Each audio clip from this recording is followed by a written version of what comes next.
Korupsi merupakan fenomena sosial yang hingga kini masih belum dapat diberantas oleh manusia secara maksimal.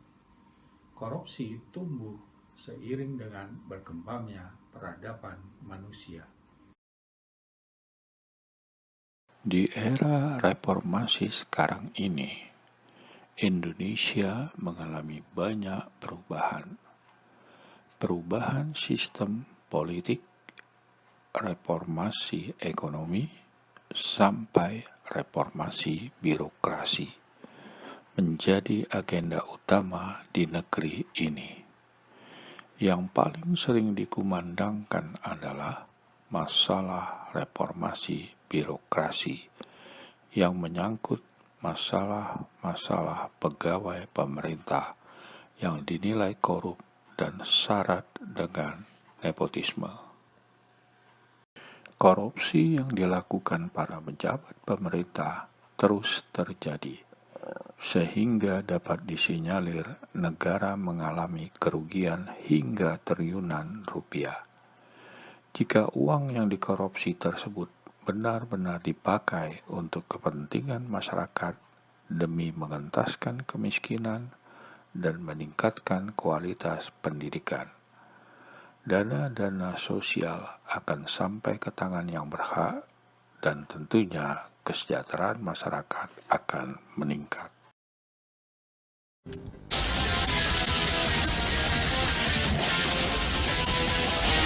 Sesaat lagi Anda akan saksikan On The Spot yang dipersembahkan oleh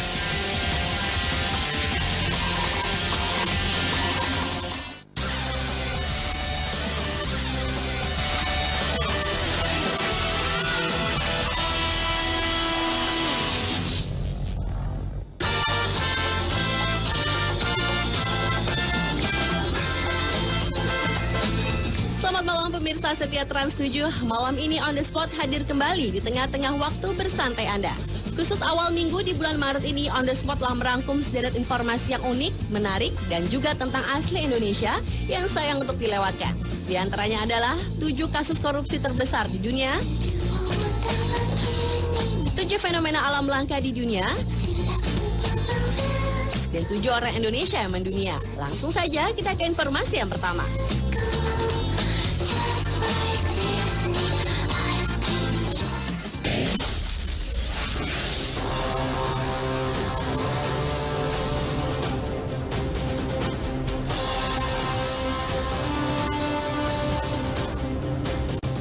Tak ada titik akhirnya, kisah tentang korupsi terus terjadi di sekitar kita, terutama di dunia politik dan oknum-oknum pejabat pemerintah kita.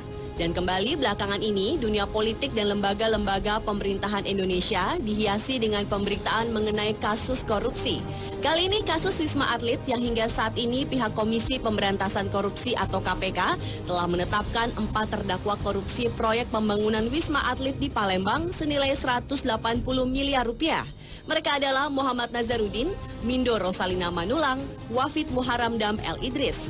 Satu tersangka baru korupsi Wisma Atlet adalah artis cantik yang juga wakil sekjen Partai Demokrat, Angelina Sonda. Meski hingga kini Angie sendiri belum diperiksa sebagai tersangka, apalagi dilakukan penahanan. Selain itu, kembali terjadi kasus petugas pajak yang harta kekayaannya begitu amat menakjubkan. Bahkan disebut-sebut sebagai the next Gayus Tambunan. Hingga kini kasusnya juga masih dalam penyelidikan. Dan kasus-kasus berikut ini akan semakin mengukuhkan bahwa kejujuran memang terasa kian mahal harganya, apalagi bicara pengabdian untuk negara dan sesama. Berikut, On The Spot telah merangkumnya dalam 7 kasus korupsi terbesar sepanjang masa di dunia.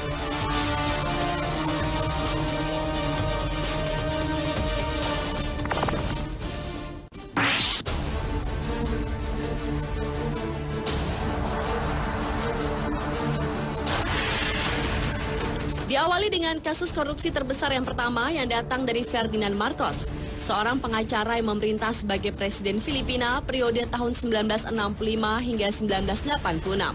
Selama 20 tahun kekuasaannya, Presiden ke-10 Filipina itu telah menggelapkan dana publik hingga miliaran dolar melalui Amerika Serikat, Swiss, dan negara-negara lain.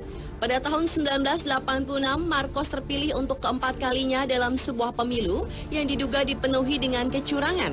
Hingga akhirnya Marcos diturunkan dari jabatannya sebagai presiden dalam revolusi EDSA, sebuah revolusi damai di bawah pimpinan Corazon Aquino di tahun yang sama. Sementara istrinya Imelda diketahui meninggalkan lebih dari 2.500 pasang sepatu di lemarinya ketika ia dan Marcos melarikan diri dari Manila ke Hawaii. Di sana Marcos dituduh menggelapkan uang negara dan pinjaman dari luar negeri untuk kepentingannya dan kroni-kroninya, terutama pinjaman dari Amerika Serikat yang merupakan sekutu terdekat Filipina dan dinyatakan bersalah. Belum sempat menjalankan masa sidangnya, Marcos meninggal dunia di Honolulu pada tahun 1989 di usianya yang ke-72 tahun akibat penyakit ginjal, jantung, dan paru-paru. Diperkirakan Ferdinand Marcos telah melakukan pencucian dana sekitar 5 hingga 10 miliar dolar Amerika Serikat atau berkisar antara 45 hingga 91 triliun rupiah. Dan Ferdinand Marcos terdaftar oleh Transparency International sebagai pemimpin paling korup kedua di dunia dalam sejarah.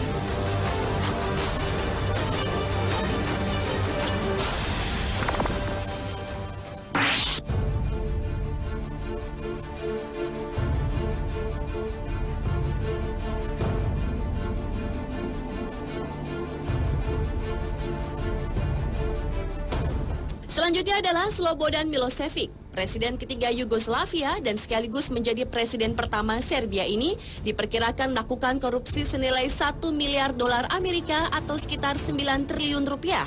Tuduhan korupsi tersebut membawa Slobodan Milošević ke pengadilan pada 31 Maret 2001 lalu.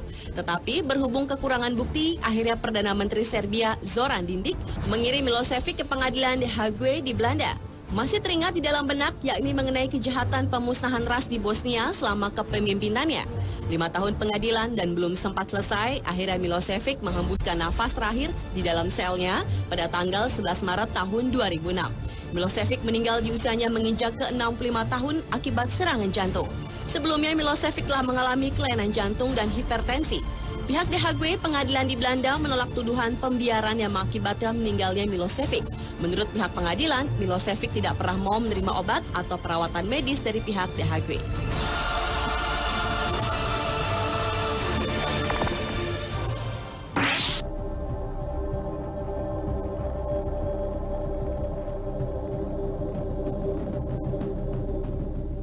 Jean-Claude Duvalier merupakan pelaku kasus korupsi berikutnya. Presiden Haiti ke-33 berjuluk Baby Doc ini menggantikan posisi ayahnya François Duvalier yang meninggal dunia pada tahun 1971, di mana Jean-Claude masih berusia 19 tahun saat itu. Pada bulan Februari tahun 1986 terjadi demo yang menyebabkan Jean-Claude lari ke Prancis lalu menyerahkan semua urusan kenegaraan kepada penasihatnya. Pada tahun 1980, Jean-Claude mengadakan pesta pernikahan dirinya yang dibiayai negara sebesar 3 juta dolar Amerika atau sekitar 27 miliar rupiah.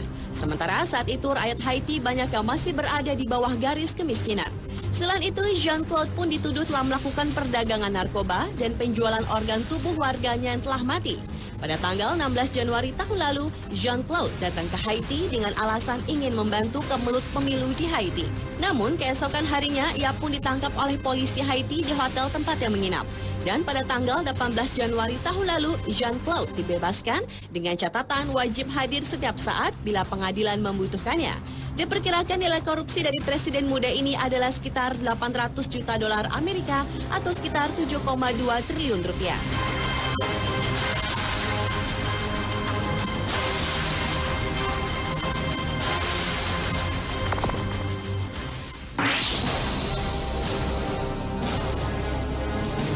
Beralih ke pemimpin negara lainnya melakukan tindak korupsi, yakni Sani Abacha.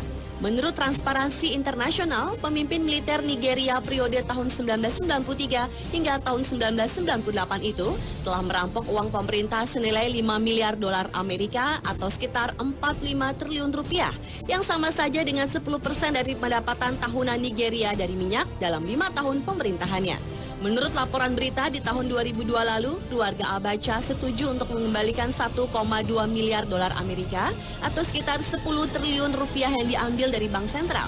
Selain biaya korupsi, Abacha juga bertanggung jawab dengan pelanggaran hak asasi manusia. Meski terbukti bersalah, namun Ambacha tidak menerima hukuman penjara karena ia meninggal tiba-tiba pada tahun 1998 di usianya ke-54 tahun dan dimakamkan segera tanpa otopsi apapun.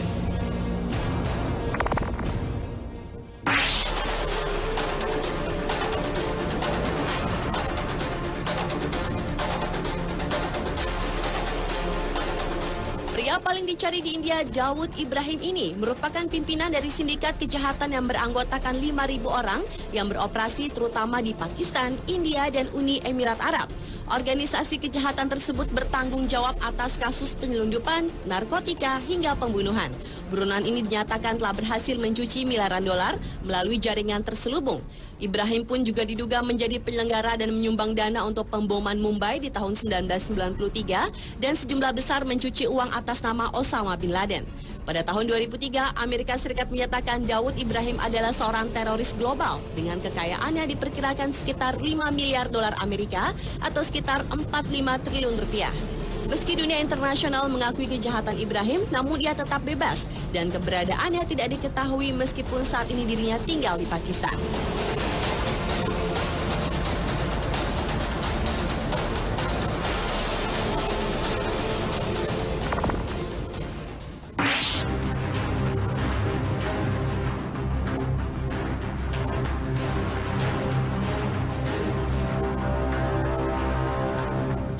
Kasus korupsi terbesar sepanjang masa di dunia selanjutnya menimpa Presiden Kongo Mobutu Sese Seko.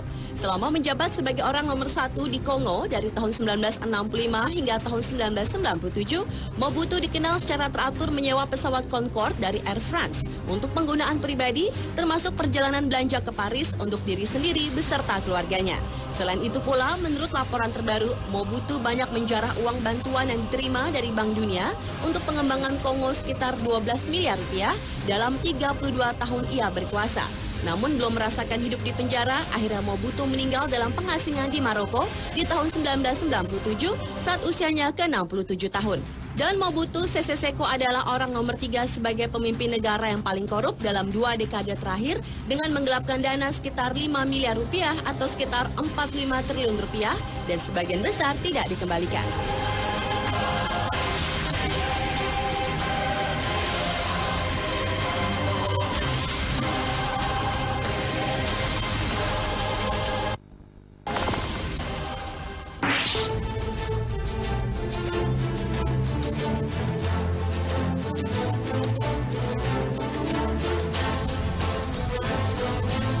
Dan kasus korupsi terbesar sepanjang masa di dunia yang terakhir adalah yang dilakukan oleh Pablo Escobar. Pablo dianggap sebagai kriminal terkaya dan paling sukses dalam sejarah dunia. Pada tahun 1989, majalah Forbes menyatakan bahwa Pablo sebagai orang terkaya ke-7 di dunia dengan kekayaan pribadi yang diperkirakan sebesar 10 miliar dolar Amerika atau sekitar 91 triliun rupiah. Bahkan per minggunya Pablo menghabiskan 1.000 dolar Amerika atau sekitar 9 juta rupiah hanya untuk membeli karet gelang yang digunakan membungkus tumpukan uang-uangnya. Karena memiliki uang ilegal, maka ia menyimpan sejumlah uang tunainya di sebuah gudang. Atas kasus kejahatannya tersebut, akhirnya Pablo dijebloskan ke penjara yang sangat mewah selama beberapa bulan. Sementara di tahun 1992, Pablo melarikan diri setelah mendengar ia akan dipindahkan ke penjara lain dan akan dibunuh. Dan di tahun 1993, Pablo Escobar meninggal dunia karena bunuh diri. Dan ketika divisum, Pablo diperkirakan memiliki 1.000 luka tembakan di seluruh badan dan kakinya.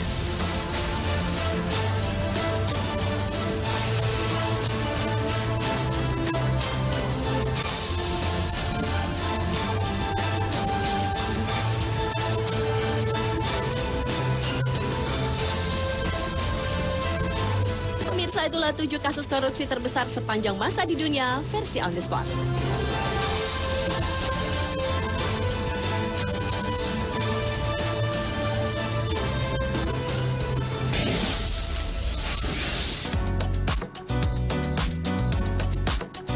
Awal tahun 2012 ini banyak kejadian yang menggemparkan dunia. Salah satunya adalah fenomena-fenomena aneh dan langka yang terjadi di alam di berbagai penjuru dunia. Sesaat lagi, On The Spot akan mengulasnya dalam 7 fenomena alam langka di dunia. Tetap di Trans 7.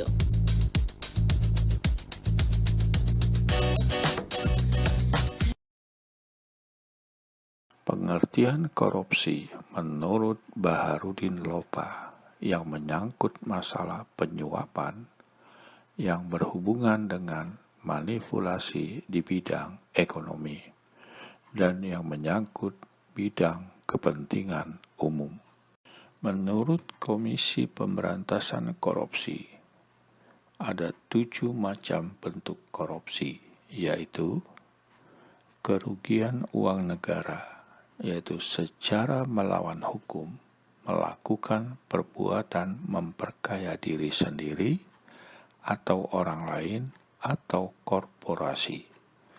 Suap menyuap, yaitu memberi atau menjanjikan sesuatu kepada pegawai negeri sipil atau penyelenggara negara dengan maksud supaya berbuat sesuatu atau tidak berbuat sesuatu dalam jabatannya.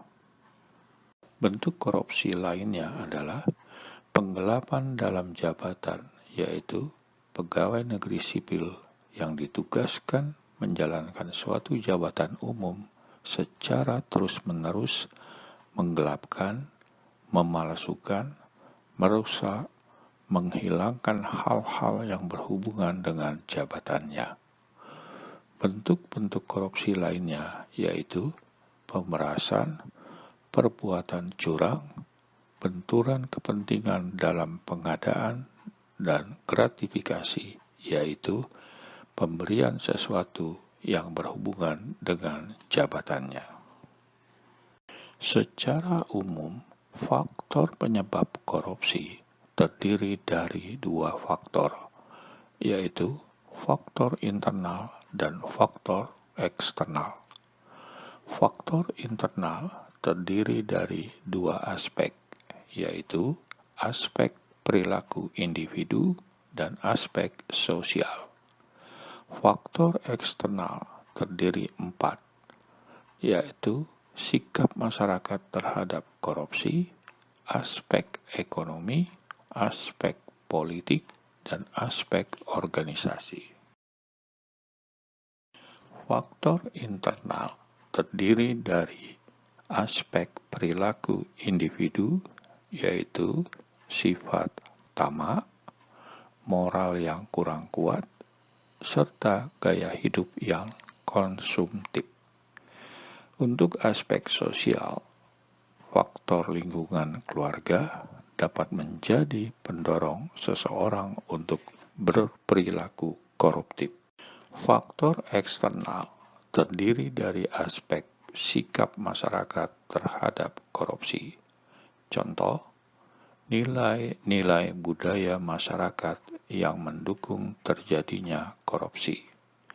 Pandangan masyarakat bahwa korban kerugian korupsi adalah negara.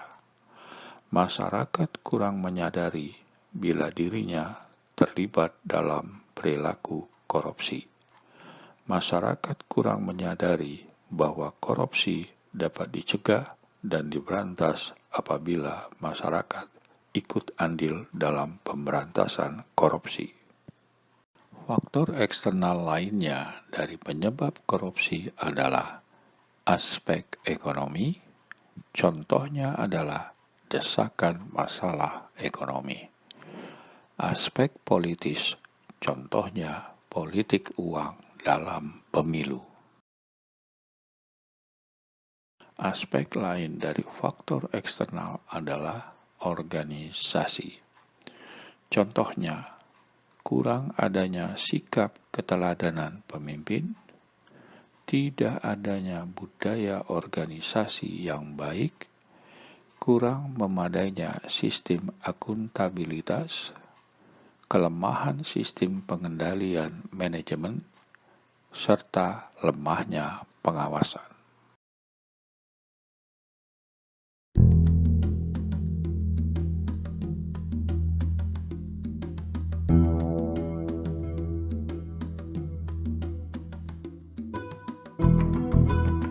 Kondisi mega proyek Wisma Atlet di Hambalang, Bogor sangat memprihatinkan. Proyek era pemerintahan Susilo Bambang Yudhoyono yang bernilai 2,5 triliun itu mangkrak akibat KPK menemukan kasus korupsi.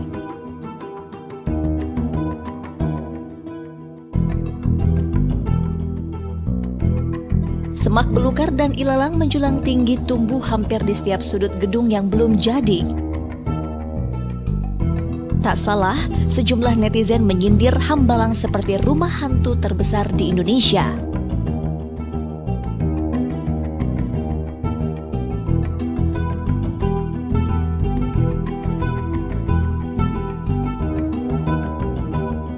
Kemarin, Presiden Jokowi sudah meninjau Wisma Atlet ini.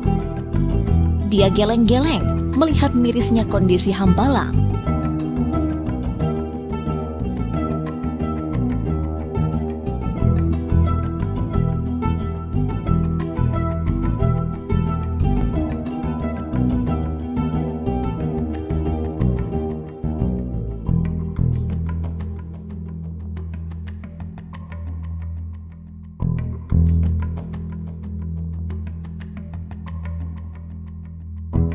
Dari Bogor, Jawa Barat, tim Video Merdeka.com melaporkan.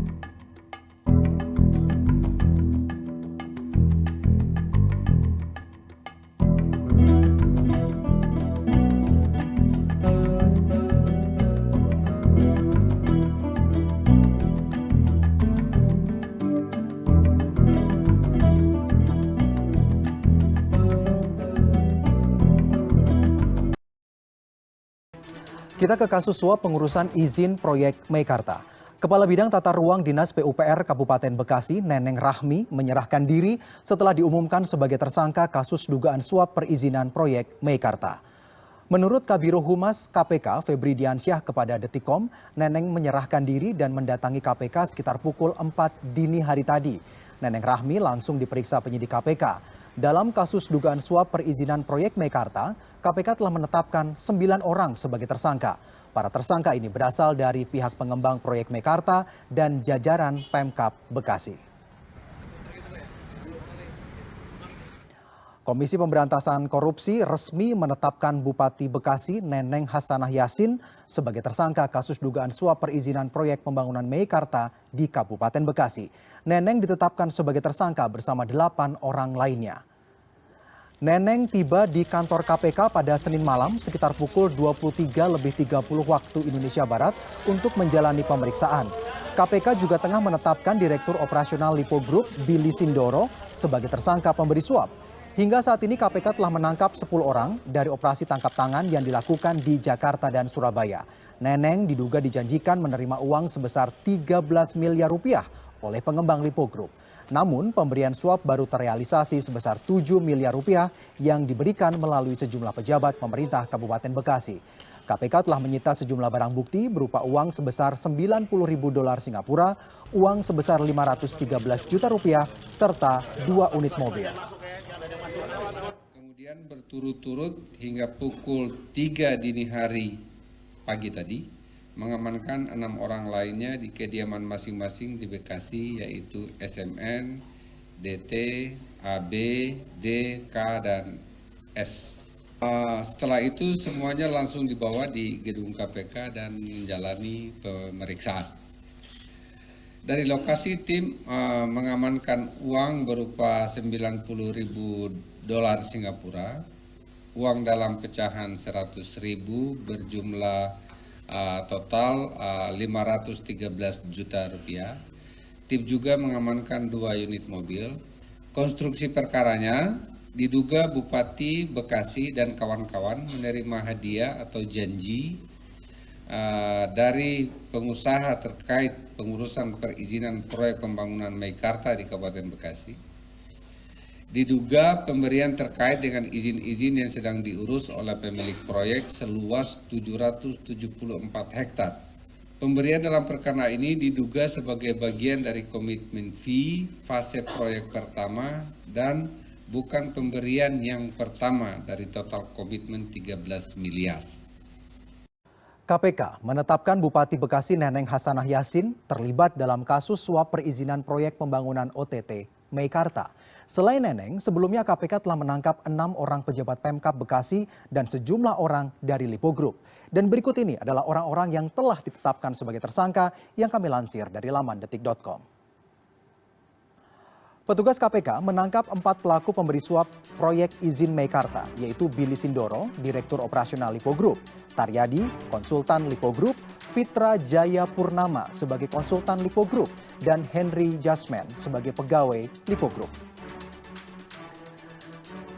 Dan selain pelaku dari Lipo Group, petugas KPK juga menangkap pejabat pemerintah Kota Bekasi penerima suap. Di antaranya adalah Neneng Hasanah Yassin, Bupati Bekasi, kemudian Jamaluddin sebagai Kepala Dinas PUPR Kabupaten Bekasi, Sahat MBJ Najor sebagai Kepala Dinas Pemadam Kebakaran Pemkab Bekasi, Dewi Tisnawati, Kepala Dinas DPMP TSP Kabupaten Bekasi, dan Neneng Rahmi, Kepala Bidang Tata Ruang Dinas PUPR. Kelimanya diduga menerima realisasi pemberian hingga saat ini sekitar 7 miliar rupiah. Kasus suap izin pembangunan proyek Meikarta telah menyeret 9 nama tersangka pejabat dari Pemkab Bekasi dan juga pejabat Lipo Group. KPK sendiri telah menyelidiki dugaan suap proyek Meikarta sejak 2017 silam. Wakil Ketua KPK Laude M. Syarif mengatakan penangkapan dilakukan di 2 tempat berbeda. Dan berikut ini adalah lini masa kronologi penangkapan kasus Meikarta. Minggu 14 Oktober 2018, pukul 10:58 waktu Indonesia Barat, KPK mengindikasikan adanya penyerahan uang dari konsultan Lipo Group bernama Taryudi kepada NR. Keduanya berpisah dengan mobil masing-masing usai serah terima uang.